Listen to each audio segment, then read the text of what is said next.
At some point, you just have to laugh. You run out of all other options. This is Raptors postgame. It's presented by MasterCard. Proud fan of basketball in the North. Let's start something priceless.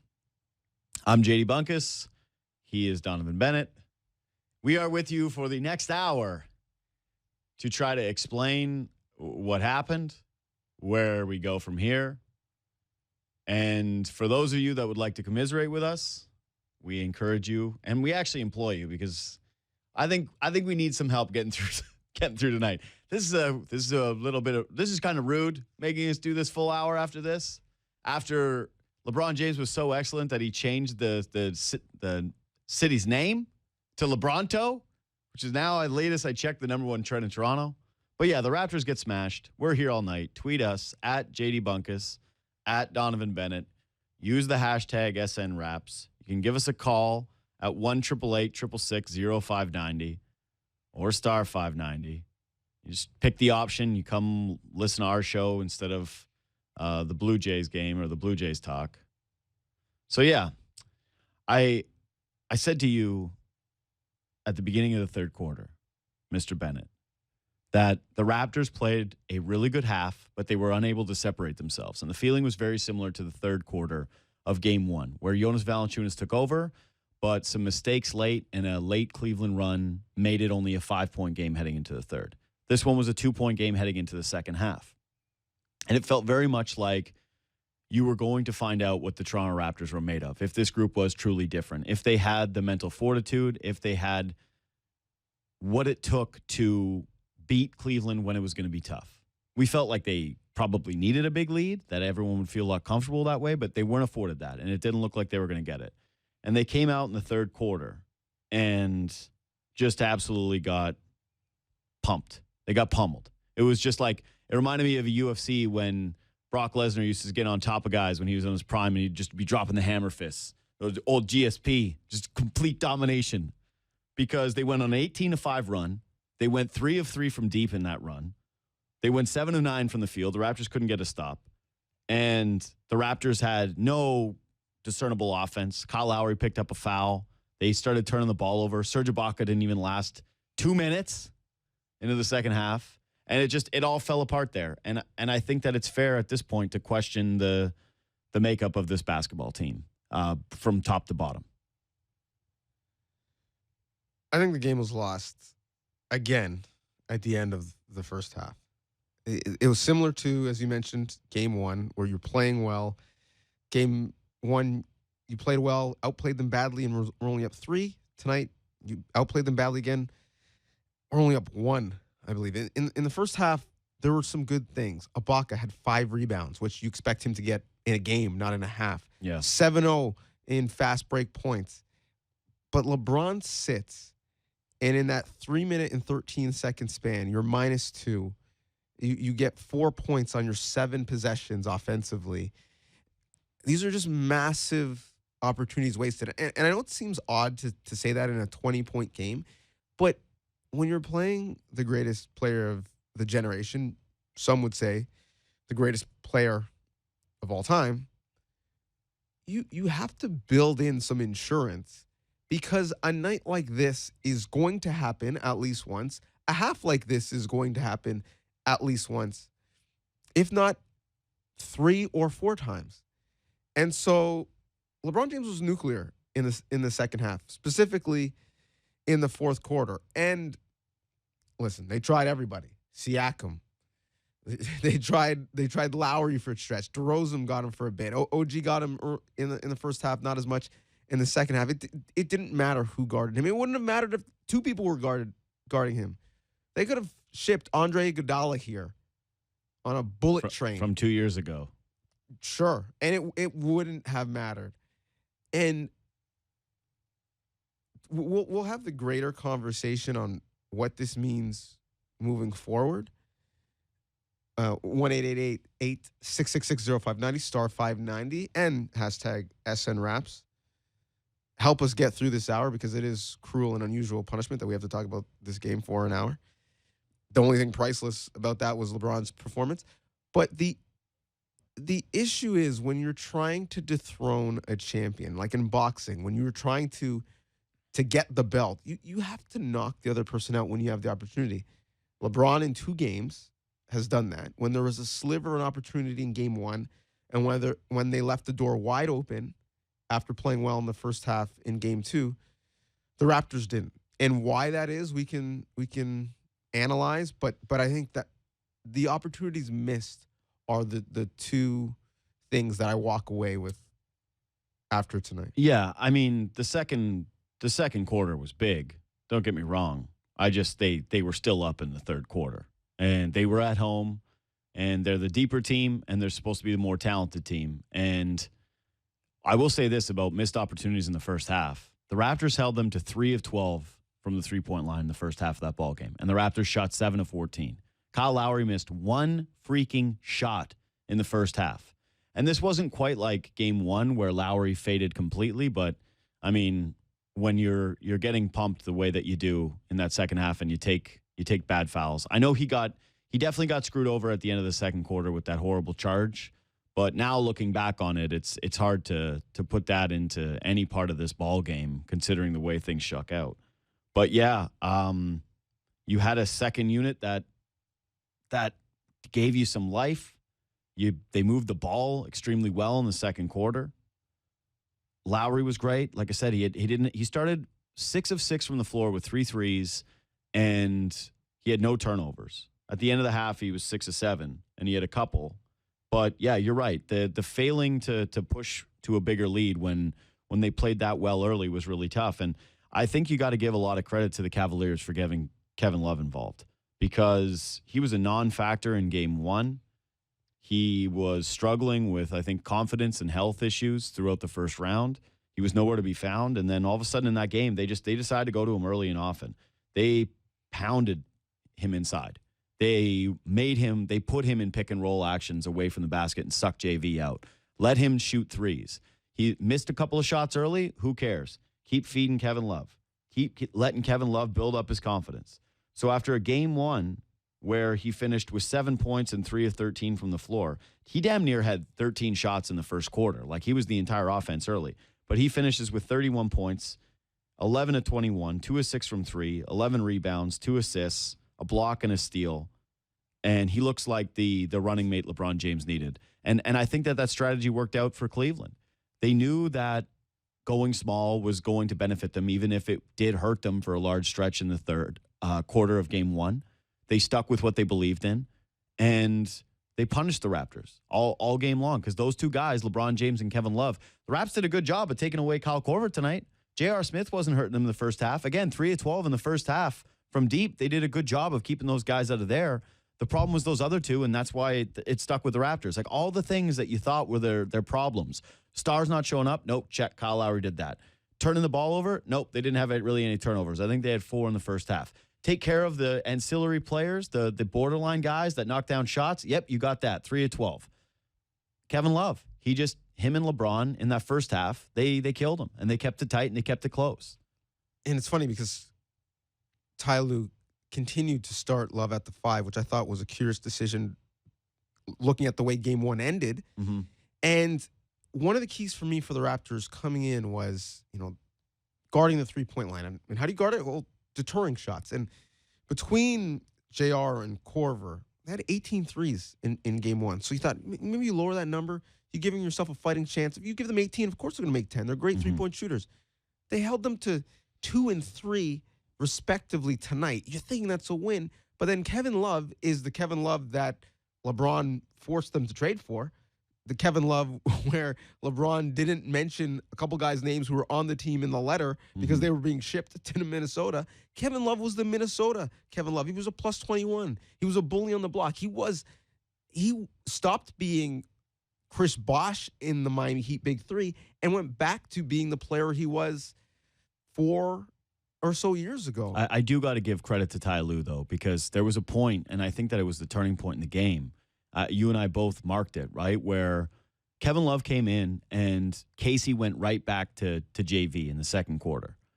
And the first possession or the second possession out of those substitutions was a skip pass into the corner to OG Anunoby, and you find JV alone on the block. They give it to him, forces the double team to come, and JV, because the Cavs are terrified of him getting going again, kicks it out to Kyle Lowry for a three-pointer.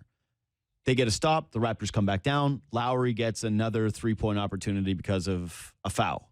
And I think the Raptors at that point had stretched the lead to 9. And then right after that was the swing that you talked about in the second quarter, of when they kind of left it on the table. They looked like they were going to stretch this lead out, that they could potentially go into the half with double digits. But a really tough foul call where late in the clock, the Raptors get a stop, and George Hill collects it, fires it in with a second left, gets the N1 on DeMar DeRozan, goes to the line, knocks it down.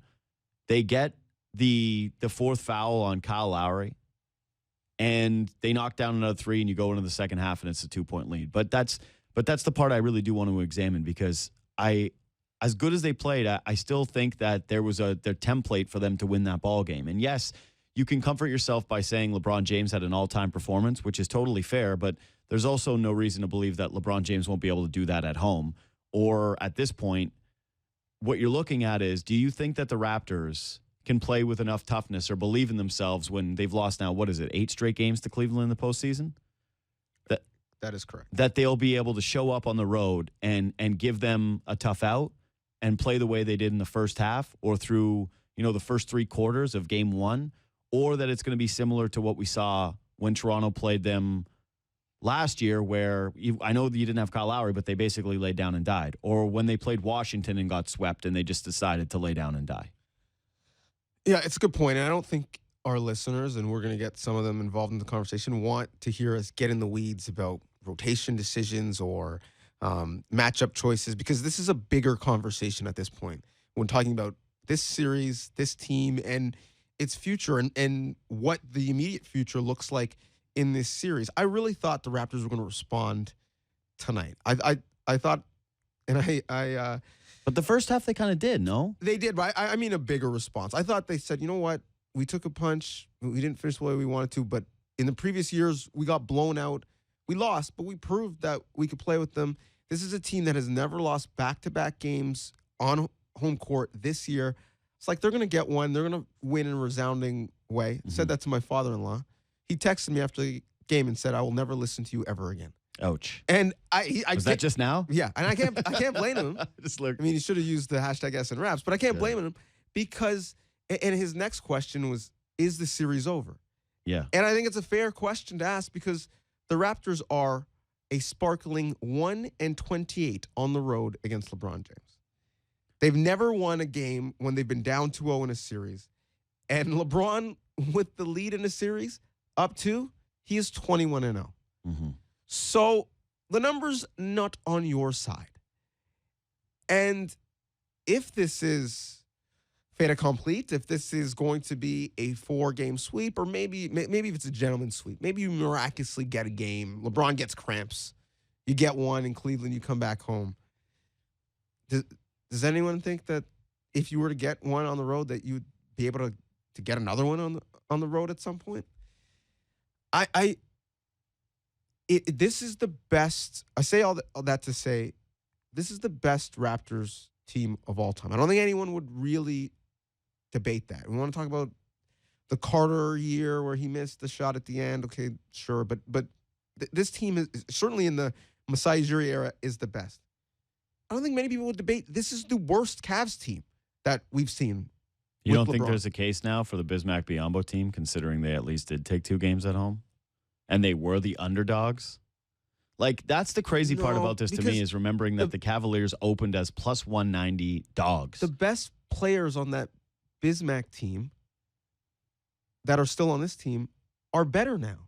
Kyle Lowry's, I think, better now. DeMar DeRozan's better now. JV's better now. And I think the supporting cast of this team is better than the supporting cast of that team. So, no, I do think this team is better. Having said that, if your best is not better than their worst, then what are we doing? Okay, well, let me ask you this then, because again, third quarter, the part that I mentioned, where you are up 2 and then they go on an 18-5 run, and they basically put it away, because at that point forward, or from that point forward, the Raptors really didn't give them a good pushback. We weren't able to dig in and get stops, which we have seen. And yes, again, there's only so much you can do against LeBron James. He's making you pick your poison. There was a large stretch where it felt either like LeBron was going to get to the rim, he was going to beat OG or Pascal, whoever he was on. He was going to hit one of his ridiculous step backs if he wanted to. Like, that was your best defense, was hoping LeBron James would hit a step back on you. Or you had to bring help, and one of their three-point shooters was going to punish you. So you were given all these horrible decisions defensively, and none of them were going to work out for you. But offensively, I think that troubled me a lot too, is that Toronto, once again, kind of reverted to, well, what are we even doing here? Like, what's our offense? Like, what's the game plan here? Oh, try to get it to JV? Okay. Nope. All right. Try to swing it around. Didn't find any open shots. Like, the best offense in the third quarter came from CJ freaking Miles taking almost after he had one open three, but then he had another impossibly difficult three. He's trying to create for himself off the bounce and in the mid range, like they're searching for something.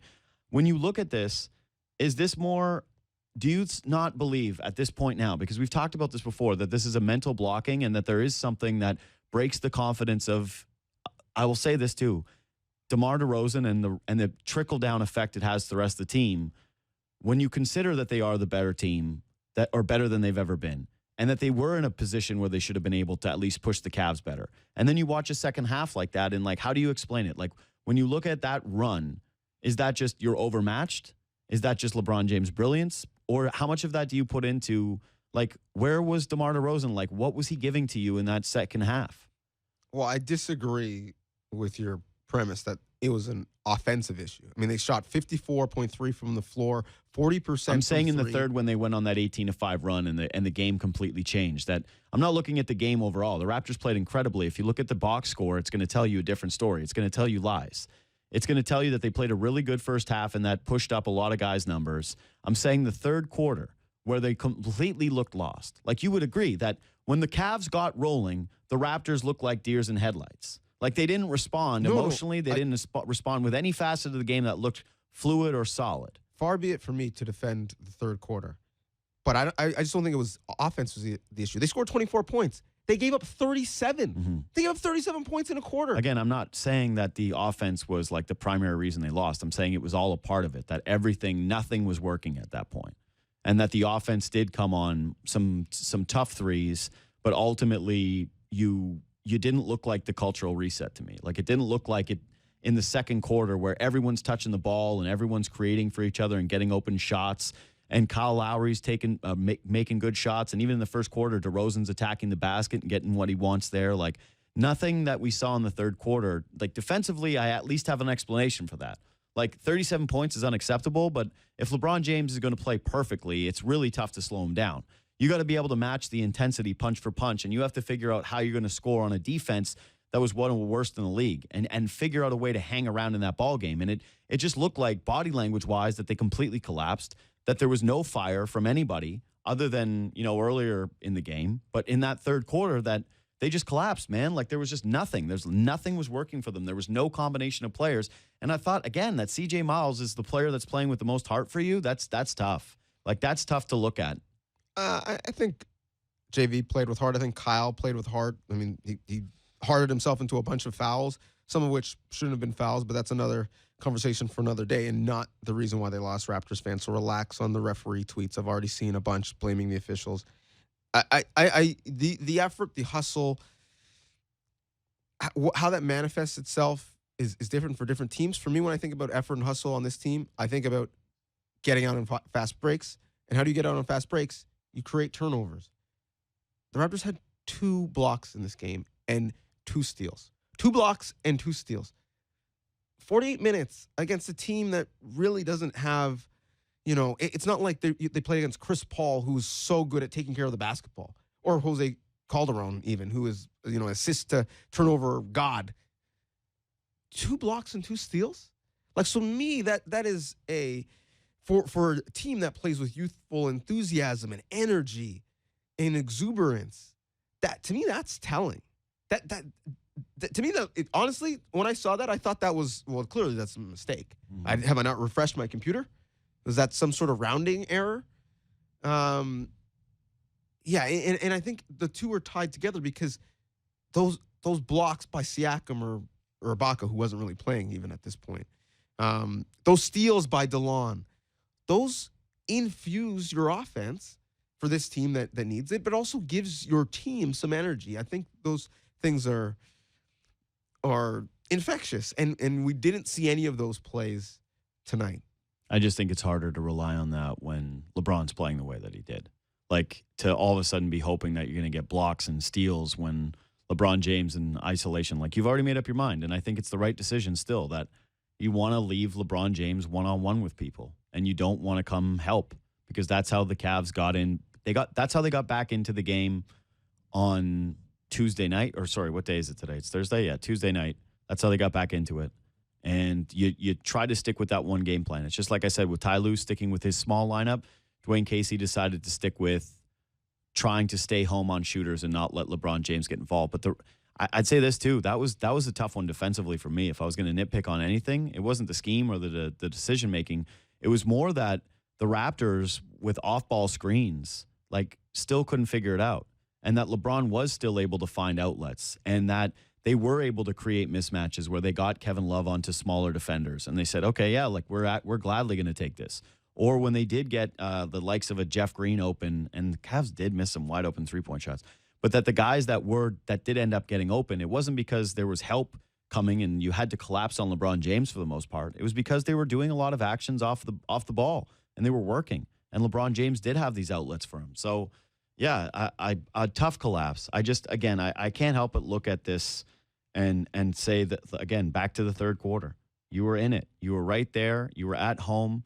You just had to come out and show a little gusto. And they called that timeout, and they took Serge Ibaka out because he gave you nothing. He gave them 12 minutes tonight. And, I mean, I guess I kind of want to save the bigger picture stuff for further down the line. I guess it's a big part of tonight, but some of the ideas. But I will say this. It's really tough to swallow that Serge Ibaka is making $45 million over the next 2 years, and he can only give you 12 minutes. And he set the tone. I think it's who's the guy that actually defeated or won a war in London? The only guy to ever, William the Conqueror.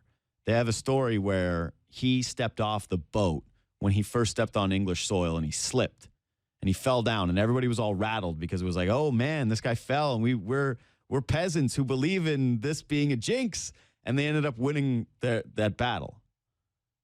I kind of was hoping that it was going to be that way for Serge Ibaka when the first play of the second half was that he dribbled it off his own foot and turned the ball over and then missed and then finally came out of the game, and I was like, oh, this is for the best. They don't want Serge out here. But it didn't even work out. But yeah, Serge Ibaka is an absolute problem. Couldn't give them anything tonight. He missed everything from everywhere.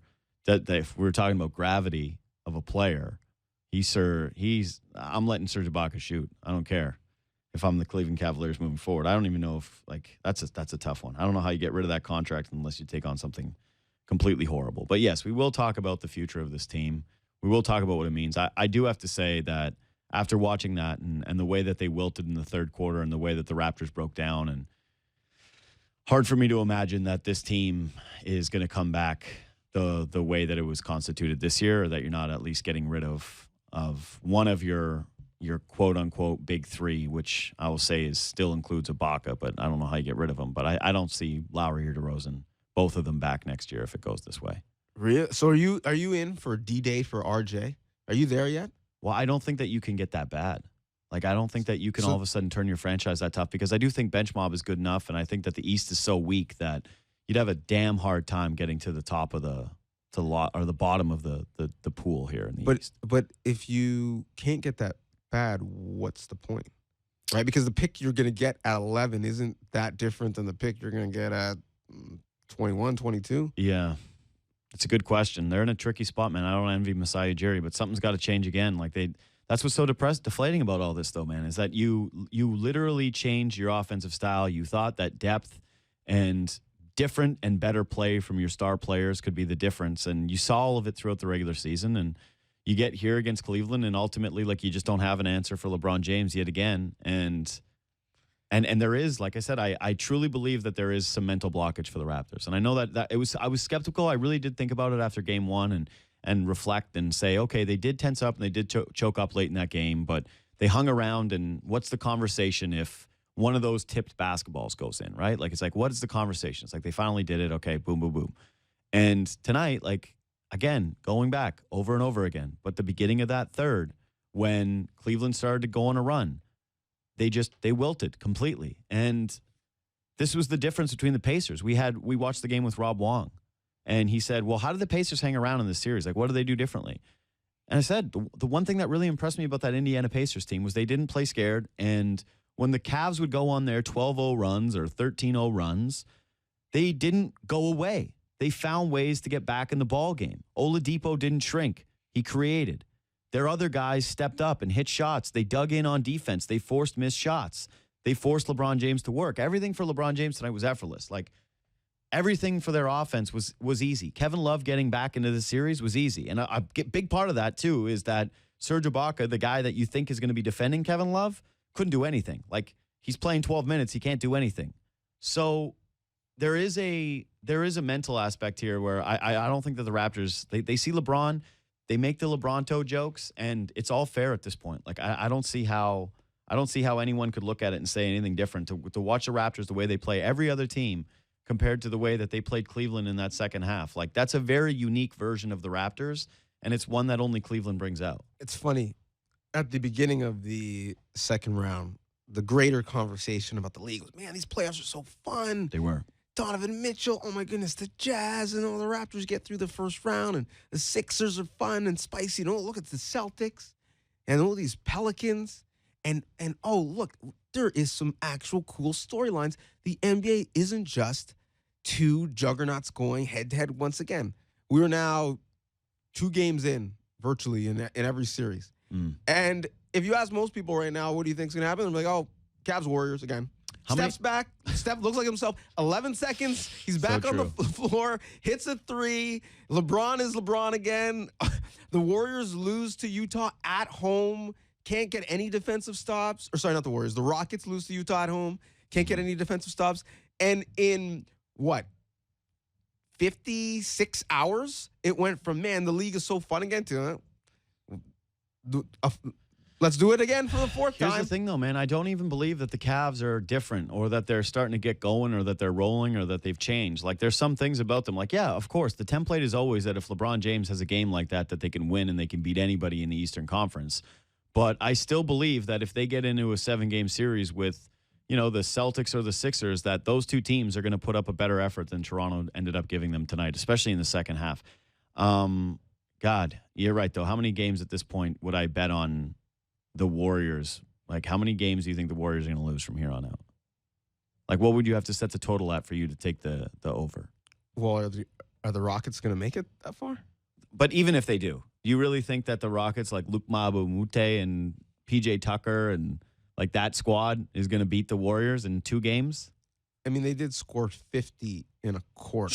Sure. And D'Antoni wasn't even surprised. Like, yeah, we've been trying to do that all year. I'm just saying, what took us so long? I wouldn't bet over 3.5 losses. No way. In fact, I'd say that'd be a big thunder. I'm saying that. Well, there won't be a loss against the Pelicans. So that's what I'm saying. So I think basically, you're saying they're going to beat the Rockets. Is what you're saying? Yeah, I am, and they're going to roll over the Cavs. Agree. So I think that the over/under for them is 2.5. Let's get to some of these. Let's get to some of these tweets and some of these phone calls. If we got some calls again, you can give us a ring. 1-888-666-0590. Star 590 416-870-0590. We'll talk about whatever you want to talk about. Please call. You know those like horror movies where the captured person's like, help me.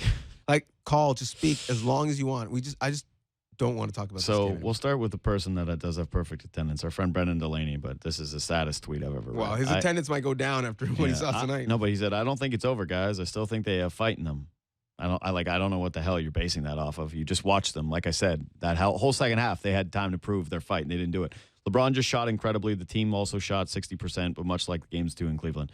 I see people saying blow it up, and that's insane. They need to get Kawhi, however. Guess what? Raptors are not getting Kawhi Leonard. And also, if you're talking about not blowing it up and then also acquiring Kawhi Leonard, I would very much take a blow up to acquire that player. Raps don't have the pieces to get Kawhi. I've seen a few people tweet that in. They would get outbid by someone else if he became available. Plus, I don't see why he would want to re-sign here. Like, who does Kawhi want to play with off this roster, considering what it would take to get him? How can a team go from what they were in the regular season to this? This is from Mr. Habby, at Mr._Habby. Yes, we all know the players are a different beast, but come on now, so embarrassing. Yeah, I don't know, man. That's what we were trying to figure out earlier. Is I think that one of the biggest explanations you can get is that Derozan, especially, is not the same guy against LeBron James and the Cavs. Like, he just doesn't. there's to me, when I'm watching it, he's the guy that's struggling to find, quote, like his game the most. And I think he was 0 of 5 from 3 tonight. There were just a lot of moments where he just kind of disappeared.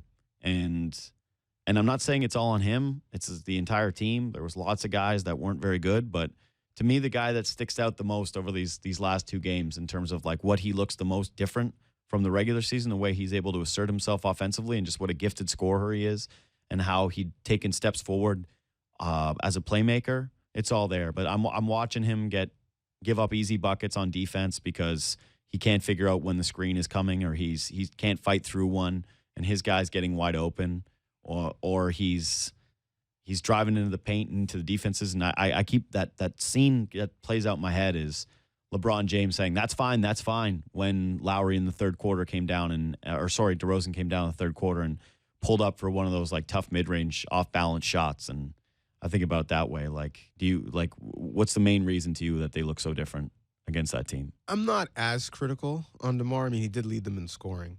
I mean, come on. He did. Listen, everything is relative.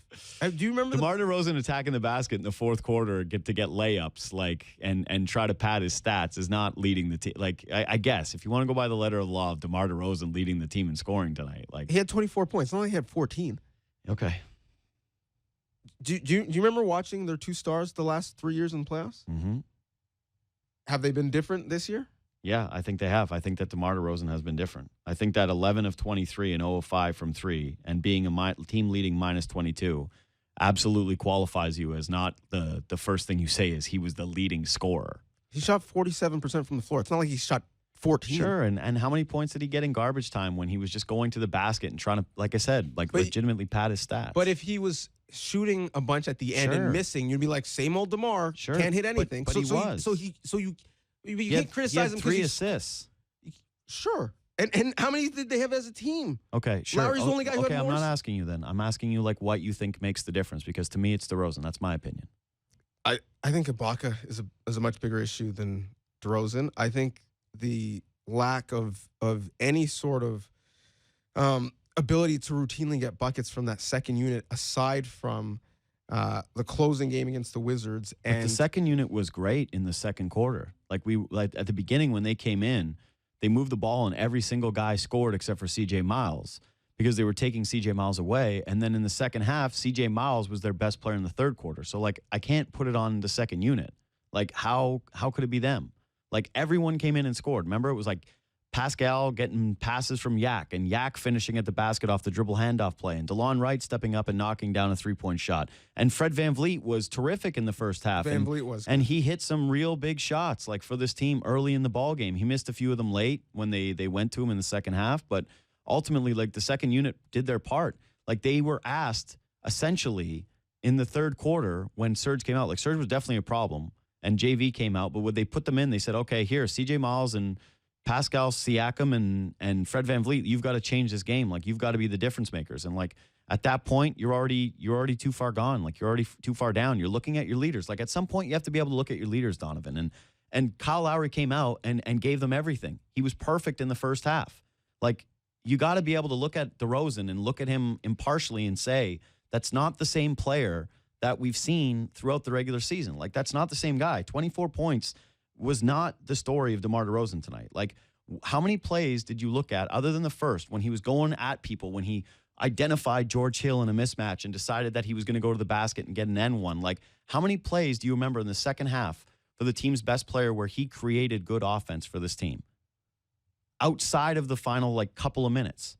Like, it's hard for me not to put it on him. Like, again, it's not all on him. All the things that you say, like, they need more from the second unit.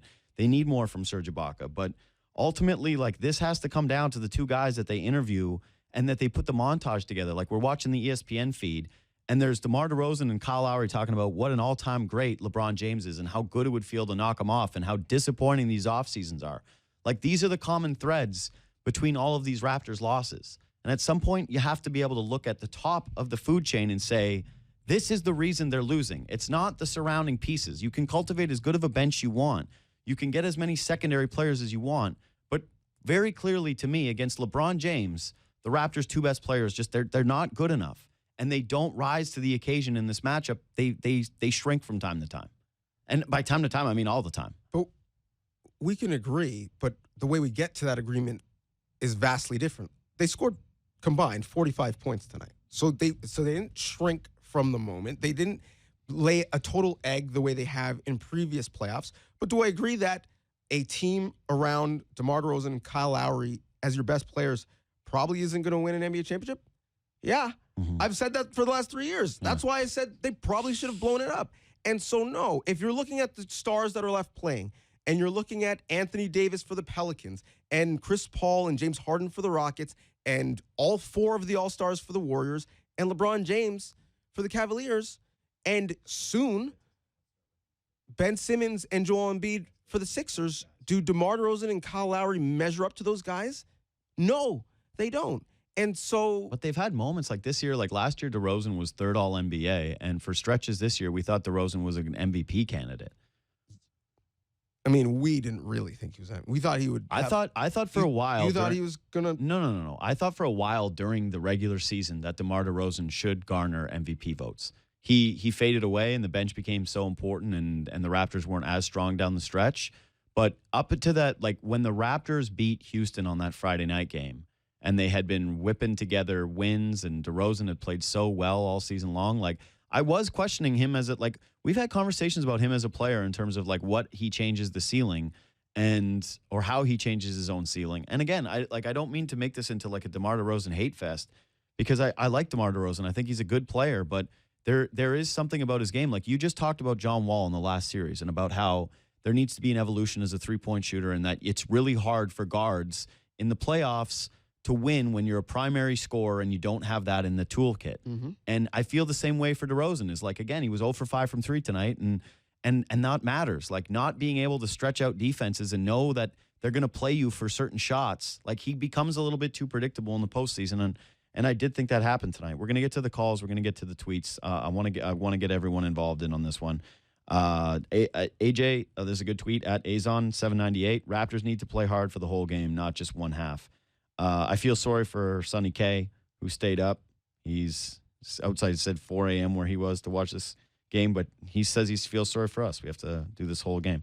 William Charles tweets in, at William Chalmers 6. Ibaka was so awful. He seems like the prototype to guard Love, quick enough to get out and strong enough for him inside, but is a negative on offense right now. Would really like to see him get some minutes defending Love and get back on track. Hashtag SNRaps.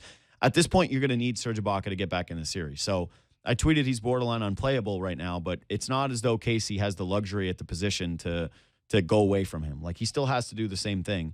It's just really unfortunate because I think that the Raps tried to involve him a little bit earlier like they did Kevin Love, and they've tried to do it in other playoff games, and he hasn't responded. And if we're going to talk about guys who aren't playing with heart or emotion or digging in deeper and finding another level, yes, he's the number one guy right now. He is the top target.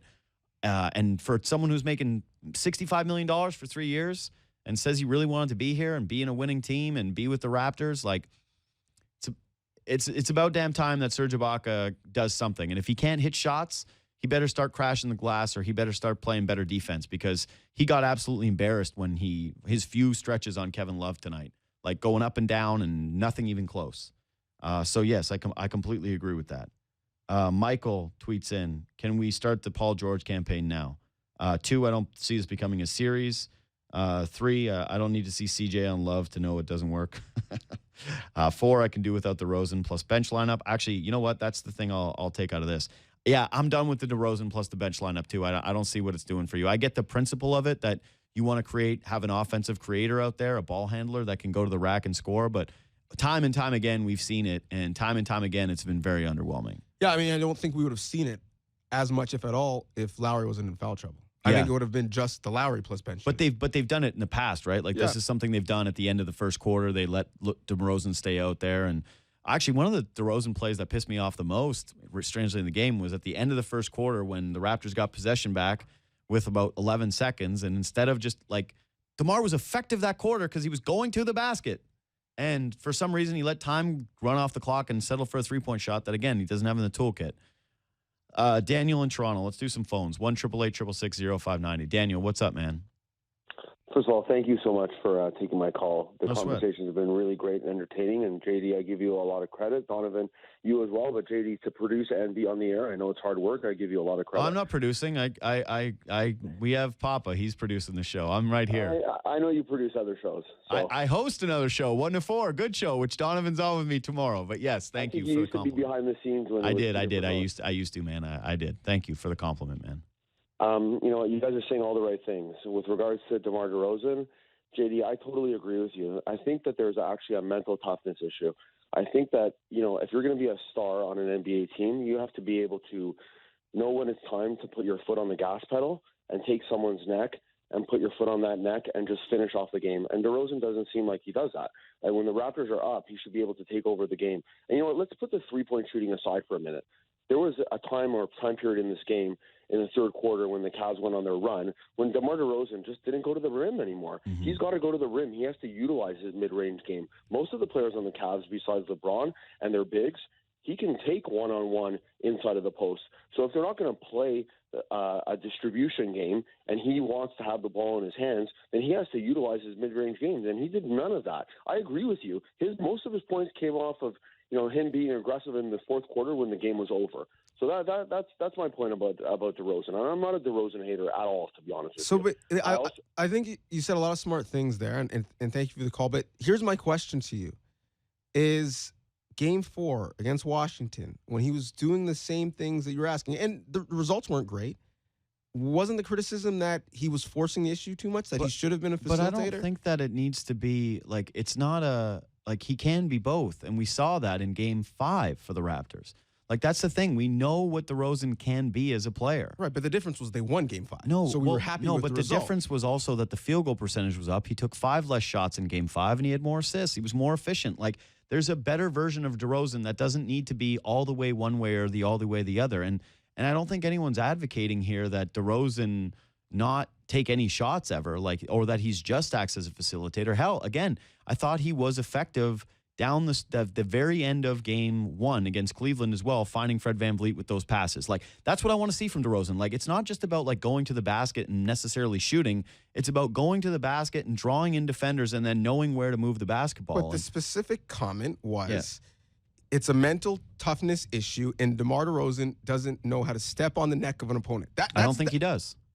Right. Not this opponent. So that was the genesis of the comment. Mm-hmm. And against Washington, against Game 4, wasn't he trying to step on the neck too hard? Wasn't he trying to make it all about him? Wasn't the criticism, DeMar, you have teammates, there's too much ISO ball, you don't have to be the hero. I know you love Kobe, but this isn't hero ball. This is 2018, not 2008.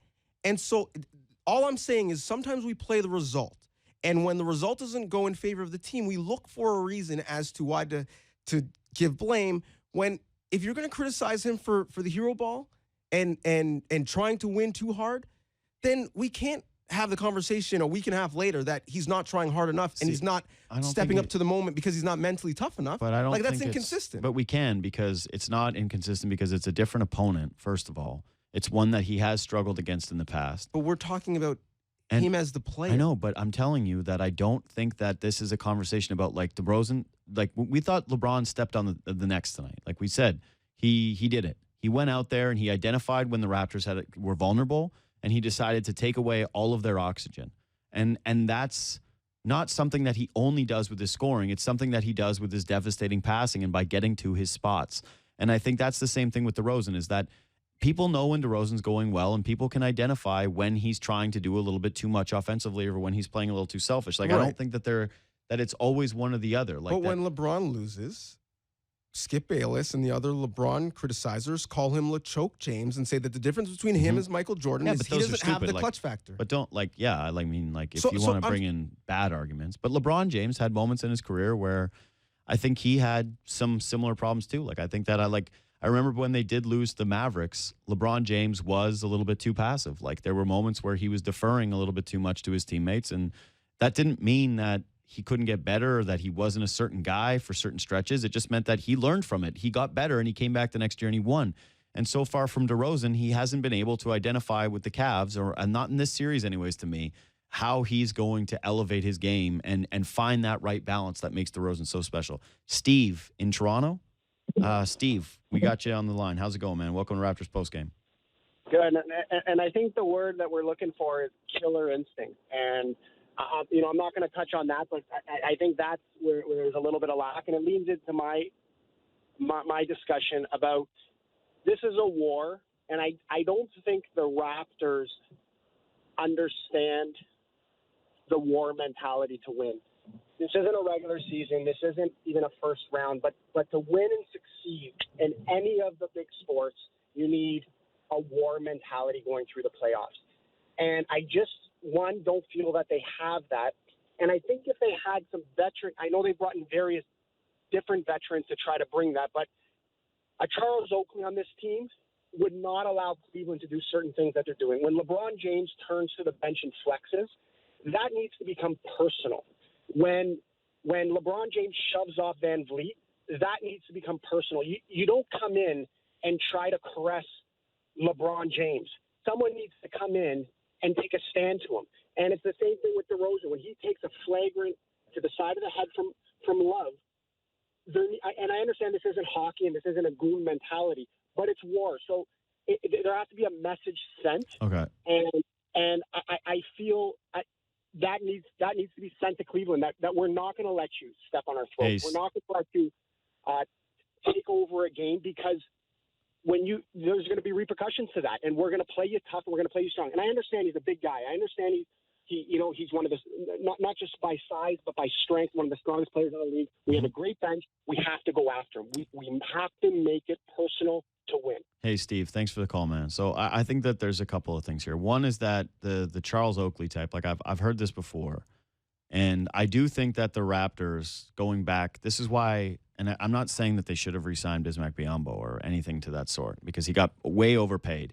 But I do think that there's something to be said about, he was the guy in Raptors history that, against the Cleveland Cavaliers, found a way to elevate his game and found a way to slow down LeBron James and found a way to play tough and play physical. And we've heard from, I think it's Paul Jones that has it, that says that the Raptors look like they played a little bit bigger and they played a little bit taller with Bismack back there. And I think that that's true. And this kind of goes back to, like, you wish Serge Ibaka would have been that guy that could body him up and play good defense. But I don't think that you send messages by taking bad flagrant fouls or by hacking people or trying to split LeBron James' head open. I think that you play tough by doing what I said that the Pacers did so well, which is punching back and not folding and wilting and finding ways to get back in ball games rather than fall back behind.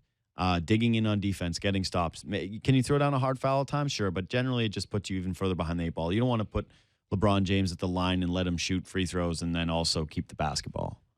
Listen, Drake is that guy on this team, all right? Yeah.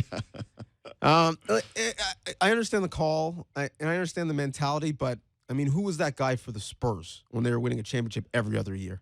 It certainly wasn't Tim Duncan. Is it that? Who's the guy for the Warriors right now? Maybe it's Draymond Green, but Draymond Green acting like that probably cost them a championship. So, listen, great minds can differ. I think it's a talent issue rather than a toughness issue. Andrew in Toronto. Welcome to Raptors postgame. Hello? Hey, Andrew. What's up, man? You're on Raptors postgame. How's it going? Not so great, Andrew. No, I unfortunately didn't really get a chance to catch the game. Unfortunately? Are you a Cavs fan? Well, I still want to root my team, right? Yeah. But hey, good call. I got a kind of question. More of a question for you guys at the end. But we talk about Derozan and Lowry being, kind of the same old. Like they're all stars, but they're not superstars. They're not championship guys.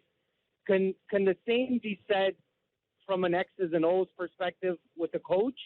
I did watch the first game, and I watched it intensively. And I noticed that during a lot of the scrums, and I could just be talking hot air. I'm not there. I haven't experienced that. But I noticed a lot of the times Casey speaking, and this is just my interpretation, I find that players aren't always engaged. They seem to be talking on their own. And I know they got their own side things going on. But I'm just wondering, is his voice not resonating through to the guys, like to Derozan and Lowry? Yeah. I find that the bench guys, I think they're all in when he's talking. Okay. But hey, are those two specifically and I hate to say this, tuning him out because it's kind of that cliche word, but is there any of that going on? I'll listen to your comments. Hey, Andrew, thanks for the call, man. So I'll say this. I think anyone who tries to talk about tune-out factor with players when they're not in the locker room is just talking out of their ass. So I'm not going to do that to you. I can't tell you about the relationship that Kyle Lowry and DeMar DeRozan have with Dwayne Casey. What I do know is that this season, Dwayne Casey was a top 3 Coach of the Year candidate. He might win the award. And if he won the award, it was one of the most stacked years for coaches, and he deserved all of his accolades. I don't think that he's been overwhelmed in the postseason. Like, that's not really what I'm looking at. I think that he's doing pretty much as good of a job, like, as you could kind of ask. Like, there's some things that maybe coming out of some sets you wish you could get better. But ultimately, like, what do you want? He's done exactly what everyone thinks you should do against LeBron James. He sat Serge Ibaka, who gets paid tons of money. Like, think about what that kind of message sends from a coach to sit a guy who makes $65 million over 23 years, over $20 million a year, a season, and not play him in a must-win game at home and only give him 12 minutes when your general manager, who's looked at as one of the best in all of pro sports, gave him that contract. Like, I think that takes a lot of guts. And so I don't look at this series and say that this is Dwayne Casey's fault. I have in the past. I have looked at things Dwayne Casey has done and said that things are overly simplistic. But I do believe that he got DeMar DeRozan to buy in as more of a playmaker. He got Kyle Lowry to make sacrifices on offense and give up minutes. And so for me to assume that, there's a tune-out factor, I think that would be a massive reach. So could I see Dwayne Casey, strangely enough, becoming a casualty in this offseason? Yes, because it's easier to fire the players or the coaches than get rid of the players. And ultimately, this may have just run its course, and there just might be too much history here. And so I could see that scenario, unfortunately, for Dwayne Casey, because he's done a terrific job while he's been here. He's been the best Raptors coach in their history, no question. But I can't sit here and BS you and tell you what their relationship's like, because I'm not there, and I'm not on the team. Yeah, I mean, you can take the players' words for it, and they speak highly of him. Kyle and DeMar specifically are two of his biggest proponents, and Kyle's been honest with the fact, and it wasn't really a secret, that he and Dwayne didn't see eye to eye for a long stretch of time. Part of me says, well, what are they going to say? That they're going to openly say that they don't like him? And winning Coach of the Year has not exactly meant that you're bulletproof. In fact, for a long stretch, it's meant the opposite. Rick Carlisle, Hubie Brown, Mike D'Antoni, Avery Johnson, Sam Mitchell, Byron Scott, Mike Brown, Scott Brooks, Tom Thibodeau, George Karl, now Mike Budenholzer, all guys who won Coach of the Year, and within 3 or 4 years were no longer in their job. So I don't think he's necessarily safe. He wins the award. My thing with coaches, and when we talk about, this guy, he's got to be out of there, name me the better alternative. If you have someone that you're ready to go to and who's going to do a better job with the same talent, then sure. But unless there's a long list of people who, 1, want that job, 2, are available, and 3 are better, I just think talking about coaches in sports is something that we do to fill time. It doesn't make sense. People will bring up the guy who's in the organization, Jerry Stackhouse, and that is a specific name. So that is a viable conversation. But outside of that, people throwing out names like Jeff Van Gundy and retreads from the past. No, I don't want Jeff Van Gundy coaching the Toronto Raptors. I don't think that changes a damn thing. I'll ask you that, though. Do you think that if the Raptors get swept, Dwayne Casey keeps his job? I do. Or even if they lose in 5? I do. But I wouldn't. I do, but I do think, and it's funny, it seems like every other year Casey is on and off the proverbial hot seat. And this year he's Coach of the Year and team first in the Eastern Conference. And he started the year on that hot seat. Mm-hmm. I do think he keeps his job, but I also think that he'll be back on that hot seat. And it'll be a conversation throughout the beginning of the next year leading into the All-Star break on whether or not he keeps it for the remainder of the year or if they make a choice. And I was really against changing coaches. I thought it was overdone. I thought that expectations for a bunch of franchises were higher than really they should have been, and it was easy for GMs to remove the coach and basically just change the conversation. I think as good as Daryl Morey has been, he's done a lot of that. He's just changed the coach and bought himself some more time. But I think the biggest thing that made me switch my mindset, maybe thought that's not the case all of the time, is Mark Jackson and Steve Kerr. removing one person, one piece in that organization, because I thought, what are the real expectations of the Warriors at this point? Did people think Mark Jackson was doing that bad of a job? But they went to a different level with a new voice. And so I will entertain this conversation, but I wouldn't be surprised if he is a free agent this offseason. I guess the difference there, though, is that there were less question marks about the star players and what their ceilings were and where they could go. Whereas with Dwayne Casey, to be honest with you, like right now, if you gave me the choice, like generally I always side with like players or coaches only go so as far as their talent. But it is like I do think Dwayne Casey is a good coach. And I especially think that like what they've done from a player development standpoint with some of their younger guys shouldn't be completely dismissed out of hand, and that there might be something there. And if you know what, if you are going to move off of Lowry and Derozan, or even one of those two guys, and try to get rid of Serge Ibaka and try to become a younger team and a different team and try to reset that way, because I think that's very much on the table once again, then why not keep around the coach that's done a really good job with the draft picks that you've acquired?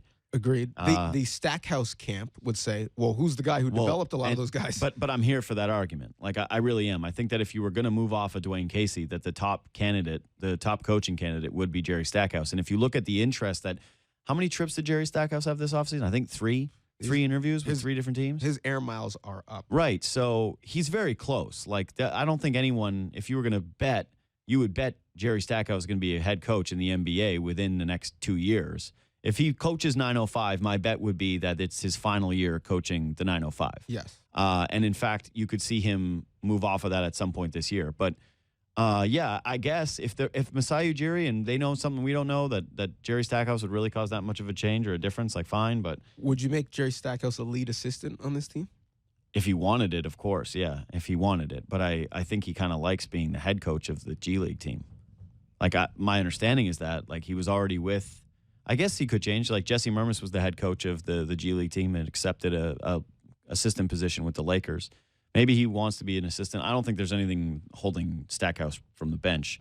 And I do think that if they keep Casey, unfortunately, that's the way things go. But when you disappoint, like not the entire staff comes back. Like someone's got to go.